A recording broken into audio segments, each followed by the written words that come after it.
Tragedi Kanjuruhan adalah tragedi kelam bagi sepak bola Indonesia yang baru saja bangkit.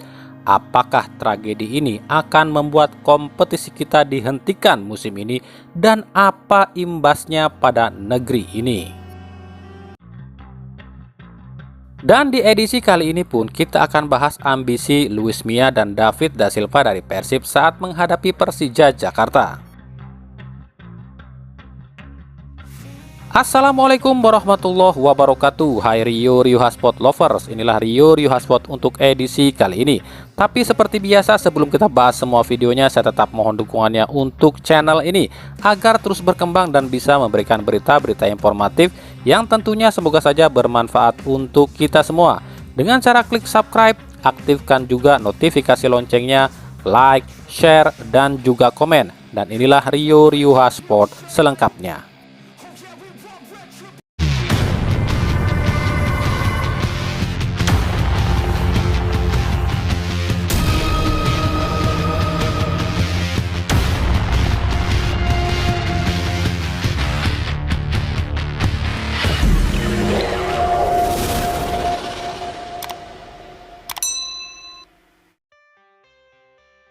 Rabu 20 Januari 2021, Liga Indonesia resmi dihentikan karena adanya pandemi COVID-19.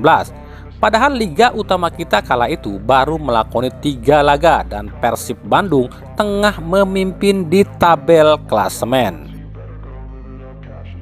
Setahun tanpa sepak bola, para pecinta tanah air mulai bergairah lagi saat kompetisi kembali digelarkan pada Sabtu 23 Juli 2021 dan dimulai dengan gelaran ajang Piala Menpora kala itu. Meskipun kala itu gelaran liga digelar di tengah badai COVID dan sistem bubble dengan sejuta kekurangan dan kecurangan yang terjadi, namun digelarnya lagi kompetisi tanah air sudah setidaknya mengobati kerinduan masyarakat akan adanya olahraga paling populer ini. Dan Sabtu 23 Juli 2022, Indonesia resmi menggelar kembali kompetisi Liga 1 yang kali ini sudah bisa dihadiri penonton. Tentu ini kabar gembira setelah hampir 2 tahun lamanya para penonton tak bisa berteriak di stadion dalam mendukung tim kesayangannya. Semua berjalan normal meskipun masih terlihat banyak kekurangan dan kecurangan dalam hal penyelenggaraan. Hingga akhirnya Sabtu 1 Oktober 2022 sebuah kejadian tak terduga pun terjadi. Diawali pertandingan super besar yang mempertemukan 2 tim rival asal Jawa Timur, di mana Arema FC sebagai tuan rumah mengusung misi penting, yakni pertahankan rekor 23 tahun tak pernah kalah dari Persebaya selama bermain di kandang. Sementara Persebaya mengusung misi pecahkan rekor tersebut, terutama sang pelatih Persebaya yang ingin pertahankan rekor tak pernah kalah dari Arema saat melatih Persebaya. Pertandingan sendiri berjalan normal, di mana supporter Persebaya tak diizinkan datang ke Kanjuruhan dengan alasan keamanan dan menghindari terjadinya bentrokan dengan supporter Arema. Tapi ternyata rencana Tuhan berbeda ketika peluit akhir dibunyikan dan dengan kenyataan Arema harus takluk di kandang oleh rival selama 23 tahun, membuat sejumlah supporter Arema tak terima dan melakukan protes dengan berlari berhamburan menyerbu masuk ke dalam lapangan.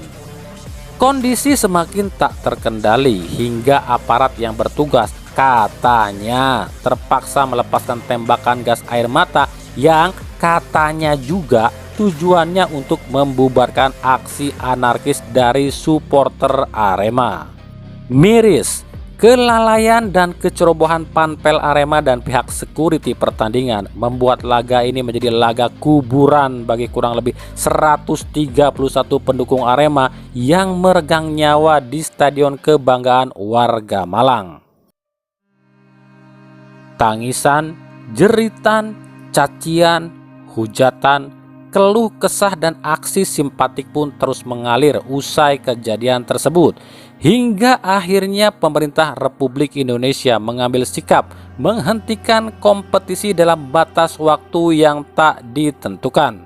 Pemerintah belum mau memberikan izin digelarnya kembali Liga Indonesia sampai penyelidikan dan pembenahan menyeluruh di semua sektor dibenahi. Kejadian ini menimbulkan pro dan kontra, saling menyalahkan pun terjadi. Namun di balik itu semua, kejadian ini merupakan pukulan yang telak bagi sepak bola Indonesia. Banyak pekerjaan rumah yang harus dibenahi oleh Indonesia, khususnya dalam hal penyelenggaraan kompetisi, baik di sisi kenyamanan, keamanan, proses penanggulangan situasi, dan lain-lain di dalam stadion, hingga attitude dari supporternya itu sendiri. Tak perlu lagi saling menyalahkan, karena semuanya memang salah. Federasi dan penyelenggara sudah salah karena terlalu disetir oleh broadcast soal jam kick off. Broadcast pun salah karena terlalu ikut campur dalam urusan jam kick off yang dianggap hanya mementingkan rating. Panpel atau panitia pelaksana pun salah karena menjual tiket berlebihan dan pengamanan di stadion yang kurang. Dan supporter pun salah karena anarkis dan tak bisa terima kenyataan timnya kalah. Hingga pihak keamanan pun salah karena melanggar regulasi tak boleh menggunakan gas air mata. Jadi semuanya salah. Saat ini kompetisi resmi dihentikan sambil menunggu investigasi dan pembenahan di semua sektor agar kejadian ini tak terulang lagi dan sepak bola kita lebih baik lagi dalam segala hal. Tapi ini tentunya tak mudah. Pasalnya setiap orang memiliki kepentingannya masing-masing. Federasi tentu tak mau disalahkan atas kejadian ini karena menganggap ini kelalaian panitia pelaksana. Pihak keamanan pun tak mau disalahkan karena menganggap ini sesuai prosedur dan lain-lain. Jadi intinya tak ada solusinya. Yang lebih menakutkan adalah jika kejadian ini akhirnya membuat FIFA membekukan liga kita. Nah, sebagai informasi, FIFA tak akan membekukan PSSI ya, karena ini bukan pertandingan internasional. Asal PSSI atau pemerintah Indonesia tak lakukan intervensi atas penyelidikan dan keputusan yang akan dibuat oleh FIFA. Contoh, jika FIFA menjatuhkan hukuman pada klub, di sini Arema ya dan dengan jajarannya, atau menjatuhkan hukuman pada kompetisi di mana tak boleh ada wakil Indonesia yang berlaga di ajang internasional, maka timnas kita tetap aman dan PSSI tidak akan dibekukan. Tapi jika keputusan FIFA ini diprotes, ya otomatis dianggap intervensi pada keputusan FIFA dan bisa saja Indonesia dibekukan dari FIFA. Dan jika hal terburuknya adalah kompetisi kita ditutup oleh FIFA atau dibatalkan musim ini tentunya kerugian besar bagi sepak bola Indonesia. Pasalnya roda ekonomi pun pasti akan hancur karena dalam sepak bola uang mengalir dengan deras, baik itu untuk klub, bahkan usaha-usaha kecil alias pedagang-pedagang yang mengaup rezeki di stadion pun akan terkena imbasnya. Saat ini pemerintah Indonesia tengah melakukan pembicaraan serius dengan FIFA dan berharap FIFA menyerahkan penyelesaian persoalan ini untuk ditangani oleh Indonesia sendiri dan tak menjatuhkan hukuman pada Indonesia. Bahkan Menteri BUMN Erick Thohir langsung berangkat ke Swiss untuk menemui Presiden FIFA Gianni Infantino dan membicarakan hal ini. Semoga saja kita terbebas dari hukuman FIFA. Oke, seandainya keputusan terburuk yang diberikan FIFA pada kita, pada Liga Indonesia adalah menghentikan kompetisi musim ini, lalu apakah akan ada yang jadi juara musim ini? Jawabannya tentu tidak. Meskipun saat ini Borneo FC menjadi pemuncak klasemen sementara, tapi jika liga dibatalkan otomatis tak akan ada tim yang jadi juara karena kompetisi belum sampai pertengahan musim. Syarat untuk dianggap jadi juara adalah ketika sebuah kompetisi sudah melaksanakan pertandingan minimal 75% dari jadwal kompetisi. Dan jika kompetisi musim ini dihentikan atau dibatalkan, ini artinya Borneo FC mengalami nasib serupa dengan Persib di 2020 lalu, di mana menguasai puncak klasemen tapi gagal jadi juara. Nah, bicara soal Persib, di 2020 lalu Persib superior di 3 laga awal dengan menyapu bersih 3 laga dengan kemenangan. Saat itu Persib menggunakan jersey biru-biru. Musim ini pun kembali Persib menggunakan jersey biru-biru. Meskipun terseok-seok di awal liga, tapi sejak datangnya Luis Mia, Persib mampu menyapu bersih 3 laga terakhir. Dan faktanya adalah ketika liga dihentikan di 2020 lalu dan dimulai kembali setahun kemudian, performa Persib sedikit kacau hingga gagal raih gelar juara musim itu.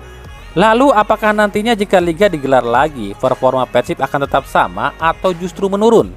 Inilah yang dikhawatirkan pelatih Persib Luis Mia. Untuk itu, meskipun liga belum jelas, tapi Luis Mia tetap meminta pada manajemen agar para pemain Persib tetap latihan dan hanya diberi waktu libur 2 hari saja dalam sepekan.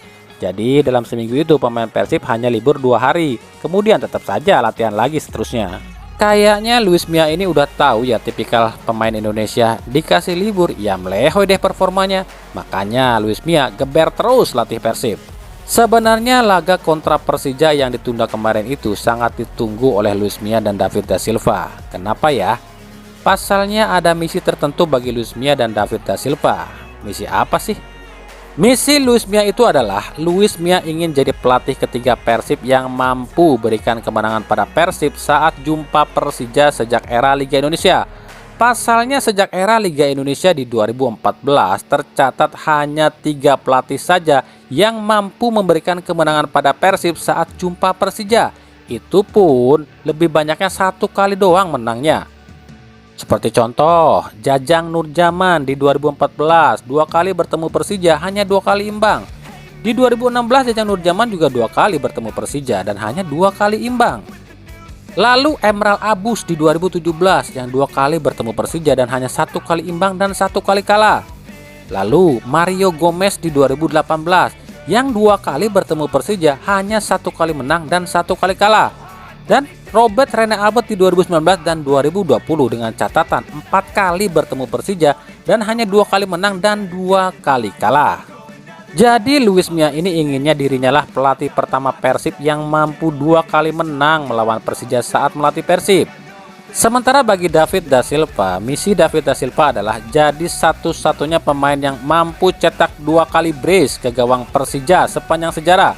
Di mana dalam catatan hanya ada 3 pemain sebelum David da Silva ya yang mampu cetak 2 gol ke gawang Persija. Mereka adalah Christian Beckhamenga di 2007, Christian Gonzalez di 2010 dan Sergio Van Dijk di 2012, serta David da Silva 1 kali lakukan musim lalu. Dan jika musim ini mampu cetak 2 gol lagi ke gawang Persija, maka rekor tersendiri bagi David da Silva.